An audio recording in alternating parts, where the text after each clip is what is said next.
इंसान और पृथ्वी को समझने के लिए हम समय के चक्र में हजारों लाखों साल पीछे जाएं तो पाएंगे कि कैसे हम आज यहाँ तक पहुँचे। पृथ्वी के 4,500 करोड़ साल के इस विकास चक्र में कई मोड़ आए तो कई बार विनाश ने दस्तक दी। एक सिंगल सेल से इंसान तक बनने की कहानी हो, ब्रह्मांड में घूमते बवंडर और चट्टानों से मिलकर पृथ्वी के जन्म की कहानी आज तक आपने न सुनी होगी न देखी होगी। 4,500 करोड़ साल पहले की बात है। धूल और पत्थरों से भरा एक गोला ब्रह्मांड में चक्कर लगा रहा था।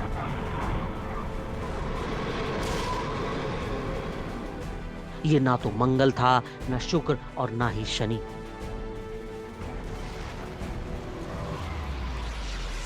ये धधकती लाल ग्रह थी पृथ्वी। चारों तरफ लावे से भरी ये धरती एक जहरीले नर्क की तरह थी और आने वाले करोड़ों साल बाद यही जमीन 90 लाख से ज्यादा प्रजातियों के लिए स्वर्ग बनने वाली थी। पृथ्वी पर उस समय लगातार विस्फोट हो रहे थे। लावे की सतह पर अंतरिक्ष से आए उल्कापिंड लगातार हमला कर रहे थे। उस वक्त धरती का तापमान था करीब 2000 डिग्री फ़ारेनहाइट और पृथ्वी के वातावरण में सिर्फ कार्बन डाइऑक्साइड, नाइट्रोजन की गैस ही थी। ये वातावरण इतना जहरीला था कि हम इसे खौलता हुआ नर्क कह सकते हैं। और उस वक्त पृथ्वी के घूमने की रफ्तार भी बहुत तेज थी। सिर्फ 6 घंटे में पृथ्वी पर दिन और रात हो जाते थे। दिन तेजी से खत्म हो रहा था, लेकिन धरती के ठंडे होने की रफ्तार काफी स्लो थी। ये वक्त था 3,900 करोड़ साल पहले का। और देखिए, उस वक्त भी धरती पर उल्का पिंडों की लगातार बरसात हो रही थी। इस पीरियड को हम लेट हैवी बॉम्बार्डमेंट कहते हैं और ये पीरियड काफ़ी अहम था क्योंकि उस वक्त धरती पर जो उल्का पिंड आ रहे थे उसमें जमी हुई बर्फ के क्रिस्टल थे और उन्हीं उल्का पिंडों में खनिज पदार्थ की बड़ी मात्रा मौजूद थी। उल्का पिंडों के साथ आए खनिज पदार्थों में ही छिपी थी जीवन की रेसिपी। विशेषज्ञों का अनुमान है कि पानी के अंदर ऑर्गेनिक और केमिकल्स का मिश्रण मौजूद था। वातावरण में लगातार बिजली चमक रही थी। अरबों वोल्ट की इस बिजली ने जब पानी पर स्ट्राइक किया तो एक चेन रिएक्शन शुरू हो गया। पानी के अंदर मौजूद रसायनों ने मिलकर एक जेनेटिक मटेरियल तैयार कर दिया था और यही थी ब्रह्मांड की पहली कोशिका। एक सेल वाले ये जीव तेजी से बढ़ने लगे और जल्द ही महासागर इन जीवों से भर गया। 3.5 अरब साल पहले की बात है। ये सेल मिलकर एक चट्टान की आकार की कॉलोनी में बदल गए थे जिन्हें स्ट्रोमेटेलाइटिस कहते हैं। और इन स्ट्रोमेटेलाइटिस पर जब सूरज की रोशनी गिरी तो इन्होंने फोटोसिंथेसिस शुरू कर दिया। आपको पता होगा कि जब फोटोसिंथेसिस या प्रकाश संश्लेषण की प्रक्रिया होती है तो एक गैस बनता है जिसका नाम है ऑक्सीजन। और इसी ऑक्सीजन की वजह से धरती पर आज सभी जीव जिंदा हैं। उस वक्त भी यही हुआ था।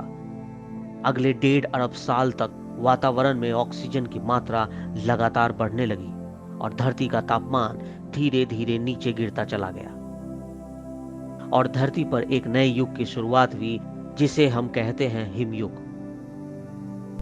आज से 54 करोड़ साल पहले की बात है। समंदर के सैकड़ों किलोमीटर नीचे ऑक्सीजन की वजह से कई नई तरह के जीव विकसित होने लगे थे। जंगली पौधों की तरह ही अजीब अजीब आकार के जीव पानी में तैर रहे थे। इन्हीं में से एक विचित्र जीव था जिसका नाम था एनोमालोकैरिस और ये सभी एक सेल से डेवलप होकर मल्टी सेल के बने कॉम्प्लेक्स स्ट्रक्चर बन गए थे। और इन्हीं तैरते जीवों के बीच एक जीव के बारे में आपको बताएं जिसका नाम था पिकाया। ये सिर्फ 5 सेंटीमीटर का ही था, लेकिन इसके अंदर रीढ़ विकसित हो गई थी। वही रीढ़ या स्पाइनल कॉर्ड कहें जिससे इंसानों के शरीर विकसित हुआ था। आज से 46 करोड़ साल पहले की बात है। समंदर के अंदर जीव और पौधे तो थे, लेकिन धरती की सतह पर ना पेड़ थे और ना ही पौधे, ना ही कोई जीव। और इसकी वजह थी धरती की सतह पर आने वाली सूरज की हानिकारक अल्ट्रावायलेट रेज। वातावरण में मौजूद ऑक्सीजन ने सूरज के अल्ट्रावायलेट रे से रिएक्शन कर ओजोन लेयर का निर्माण कर दिया, और ओजोन लेयर बनने के बाद धरती का आज जैसा वातावरण तैयार होने लगा। और उसी वक्त समंदर में रहने वाली एक प्रजाति थी टिकटैलिक। इन्होंने पानी से निकलकर जमीन पर रहने का फैसला किया। इनके फिन्स इन्हें जमीन पर चलने में मदद कर रहे थे। 1.5 करोड़ साल तक लगातार विकसित होते होते टिकटैलिक की कई नई प्रजातियां अब जमीन पर रहने लगी थी। इसी में से एक नई प्रजाति का नाम था टेट्रापॉड्स।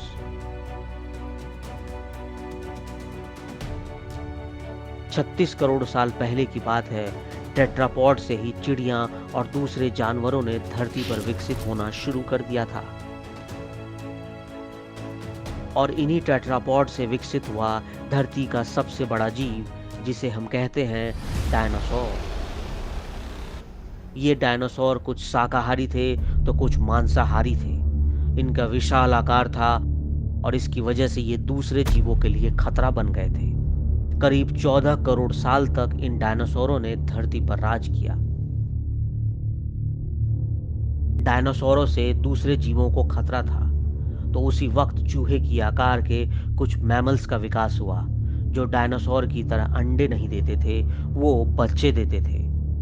लेकिन ये मैमल्स धरती के नीचे बिल बनाकर छिप कर रहते थे, और इन्हीं से मानवों की रचना होने वाली थी। लेकिन ऐसा होता इससे पहले एक बार फिर धरती पर अनहोनी घट गई। 6.5 करोड़ साल पहले मैक्सिको के युकटान में एक बड़ा एस्टेरॉयड आकर टकरा गया। इस एस्टेरॉयड की टक्कर के बाद धरती पर 111 मील लंबा और 20 मील गहरा गड्ढा बन गया था। यह टक्कर इतनी भयानक थी कि इससे 907 खरब टन सल्फर के बादलों ने पृथ्वी को घेर दिया। वैज्ञानिकों का अनुमान है कि इस टक्कर की वजह से धरती पर 3 बार जीवन खत्म हो सकता था। इस भयानक टक्कर के बाद धरती से डायनासोर का नामो निशान हमेशा हमेशा के लिए मिट गया। लेकिन एक प्रजाति खत्म होती है तो उससे दूसरी प्रजातियों को पनपने का मौका मिलता है। जमीन के अंदर रहने वाले मैमल्स इस महाविनाश से बच गए। कई लाख साल तक इन मैमल्स का विकास होता गया, और 4 करोड़ 70 लाख साल पहले की बात है, जब धरती बिल्कुल आज की तरह हो गई थी। उस वक्त धरती का तापमान सिर्फ 24 डिग्री सेल्सियस ही था, और धरती पर भी 24 घंटे का दिन रात होता था। 40 लाख साल पहले।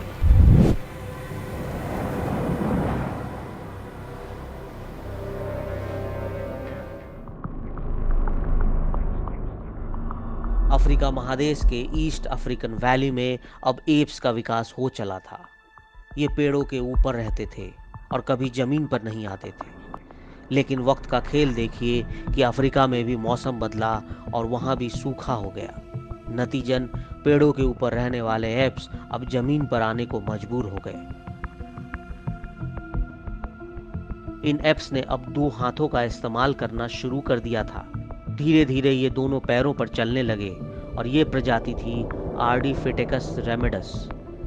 समय के साथ ये विकसित होते गए और इनके दिमाग का भी विकास होने लगा था। और उसी समय उन्होंने आग की खोज भी कर दी और ग्रुप में रहने लगे। और आज से करीब 2 लाख साल पहले होमो सेपियंस का विकास हो गया। इसका दिमाग सबसे ज्यादा विकसित था, और होमो सेपियंस के अंदर समझने, अंदाजा लगाने और निर्णय लेने की बेहतरीन क्षमता थी, जिसने इसे ब्रह्मांड का सबसे बुद्धिमान जीव बना दिया था। और इसके बाद हम मानवों ने तो पूरी धरती का स्वरूप भी बदल डाला। तो दोस्तों, आपने देखा कैसे धरती ने करीब 5 अरब साल तक बदलाव देखे, और ये बदलाव तो आज भी जारी है। धरती पर जीवन का विकास हुआ तो विनाश भी हुआ, और हर बार जीवन ने अपना रास्ता ढूंढकर एक नई पृथ्वी का निर्माण करने की कोशिश की। दोस्तों, आपको ये वीडियो कैसा लगा कमेंट सेक्शन में हमें ज़रूर बताइएगा, ताकि हम ऐसे और वीडियो बनाकर आपके सामने लाते रहें। जाते जाते आप लोगों से मैं एक सवाल करना चाहता हूँ कि अगर आपको पता हो कि धरती का विनाश होने वाला है, तब आप क्या करेंगे? अगले एपिसोड में मैं आपको यही बताने वाला हूँ कि धरती पर कई ऐसे लोग हैं जिन्होंने करोड़ों रुपए खर्च कर खुद को महाविनाश से बचाने की पूरी तैयारी कर ली है, और कैसी है इनकी तैयारी ये मैं आपको बताऊंगा अगले एपिसोड में।